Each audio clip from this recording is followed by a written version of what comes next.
Hello, I'm Kevin. I'm Paul. I'm Kieran. I'm Dan. And I'm Richard. We're The Feeling and you're watching Entertainment Focus. How are you all today? I'm not answering that. Yeah. Sorry, it's too personal. No, great. We're good. We're grand. Excited? Yeah. So tell us about the new single, Set My World on Fire. What's that about? It's just it's a old-fashioned love song, I suppose. And what's the reaction to it been like so far? It's been good. Yeah, we've got a record of the week and Radio 2 and all the things that we're kind of expecting, and people seem to like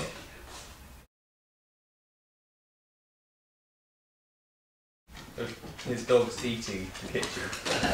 Here he comes. Oh, what have you got? Thank you very much, Ted. Thank you, Ted. You're a good boy, aren't you? Oh. Ted is one of the performers on the album. Ted's actually got a guest spot on the album, hasn't he, Ted? Been a few guests on this record. Ted provided guest vocals. He did a bark, didn't you? He did a bark on the record. Whoa! Don't headbutt me. Would you say he was your favourite guest star? Was he your favourite guest star on the record?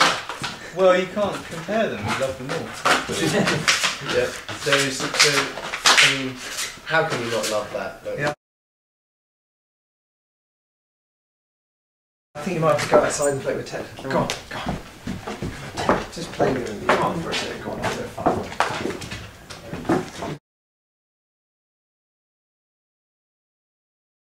Sorry, so this, by the way, this situation right now is very indicative of what happened for the first good few months. Making this record is Ted. We'd start working and then the dog would come in and we'd just play with the dog. Play with the dog. He threw up a bird in front of me once.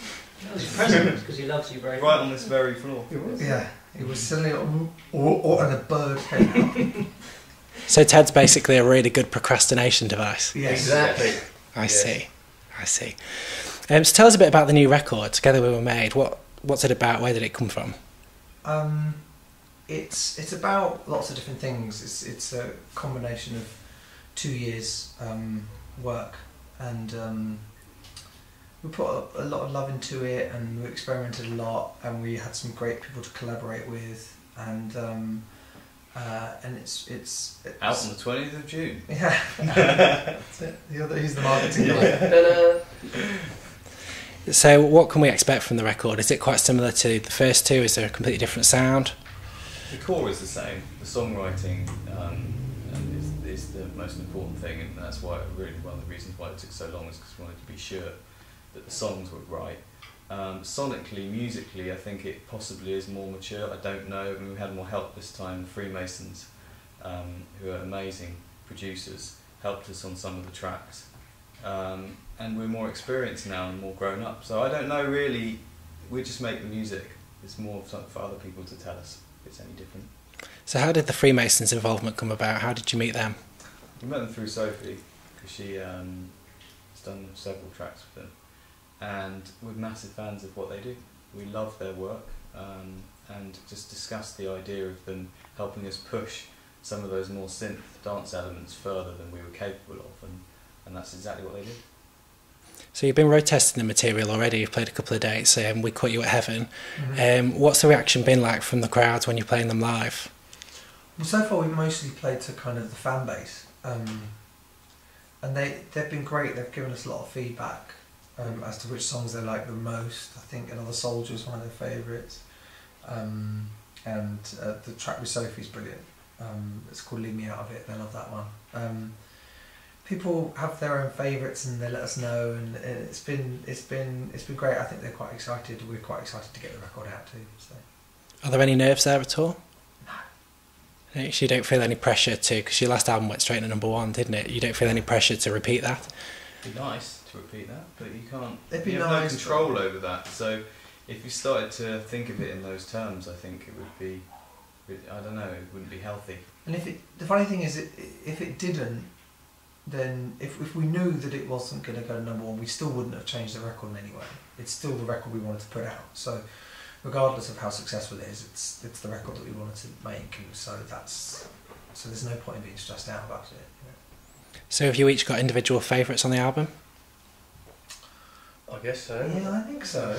People have different tracks that they like and Kevin? It can change from day to day. Sometimes you listen to it, or when you play them live, you know, there's certain ones that particularly, I don't know, whilst you're playing them, you particularly connect with the audience and everything else and enjoy that side of it, and then other songs, I don't know, sometimes someone else hears a song and describes why they like it to you, and then you see it in a slightly different light, and you know, so yeah, I don't know, what about you? I don't know. Have you heard it? Yeah, I think so. I remember some stuff we did over the last couple of years. It was all right. Thanks, Kev. All about the same for Kevin. Me? Yeah, I like to say no, you know. It's called Say No. I know, they don't know. I know. Say No, you know. But playing it live is quite hard actually.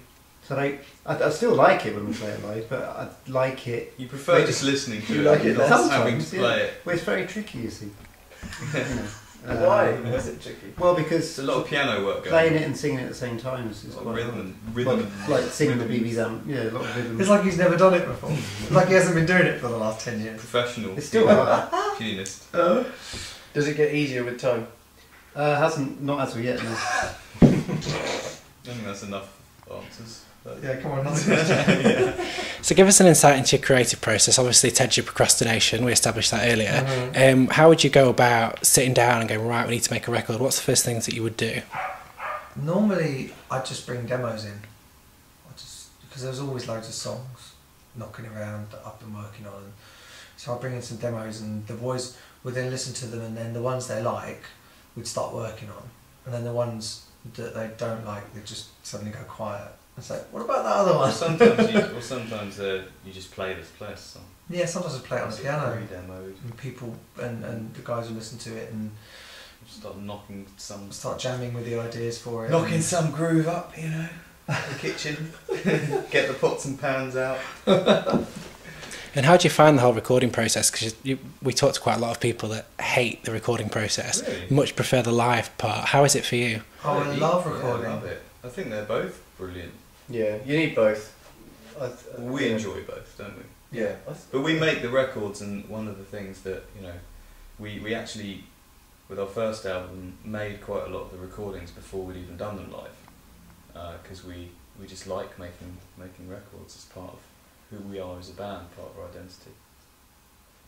So when can we see you on the road performing these songs again? Well, we're doing a full-on tour in September Maybe October. and October. Probably be October, won't it? Probably November.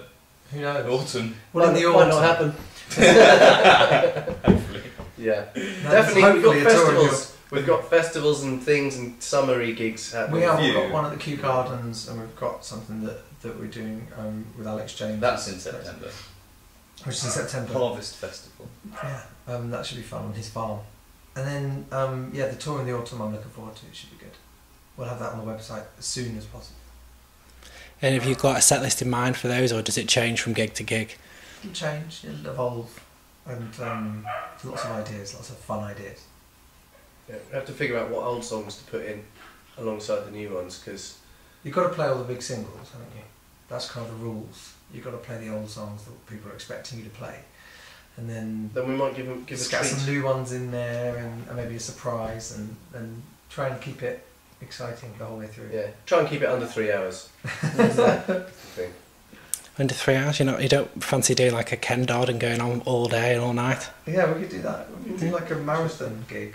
I think that basically we'd kill ourselves, and then the audience will kill themselves. No, the other way around. Other They way kill themselves around. first, Yeah, and then they long kill before. themselves. Yeah, that's what They happened. might kill us. Yeah, that's probably what will happen. You might kill them. Any other options? No, Yeah. we covered them all. So aside from killing your audience and them killing you and the rest of it, something else that you're known for as a band is being quite stylish. Do you pay much attention to that?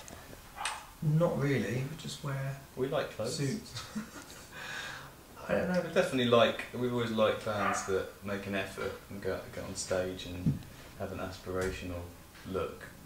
And from the beginning, we wanted to be like that. We didn't want to be a band who just wear jeans and a pair of jeans and a nice top and get up there and stare at trainers. Yeah. Also, I was worried about we're worried about being kind of fashionable, weren't we? It was like we wanted to be more like stylish rather than fashionable. Yeah, like, you know, kind of like, because there's like design Like a classic. nice suit.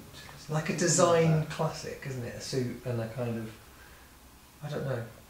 I personally, I feel more comfortable wearing something which is a bit timeless, like it's not going to age or date too much. You know what I mean? Yeah. If I see something that seems very now, then actually I'll probably avoid it, because I kind of like the idea that what you wear, and you look at pictures into the past, you can't really place the time for it. I think they're quite nice about timeless style, if you know what I mean. So you're pre-planning, looking back on photos and going, God, what was I thinking? Everyone's That still happens, yeah. You can't help it. You'd be lying if you said that didn't happen. Yeah. We all make mistakes. Well, my teenage years were just wearing all the wrong stuff all the time. Yeah, Well, it'll be all the within right band, stuff it eventually. happens occasionally, doesn't it? Okay, that was an interesting moment. Yeah. That's part of, you know. You can't always get it right. So what else have you got coming up this year? So you say there's a tour later on in the year, you've got some festivals. What else can we expect from you this year? Festivals, touring, Festival touring, more singles, more yeah. songs coming out, promoting, hopefully going around the world again, all Yeah. that stuff. Busy. Busy.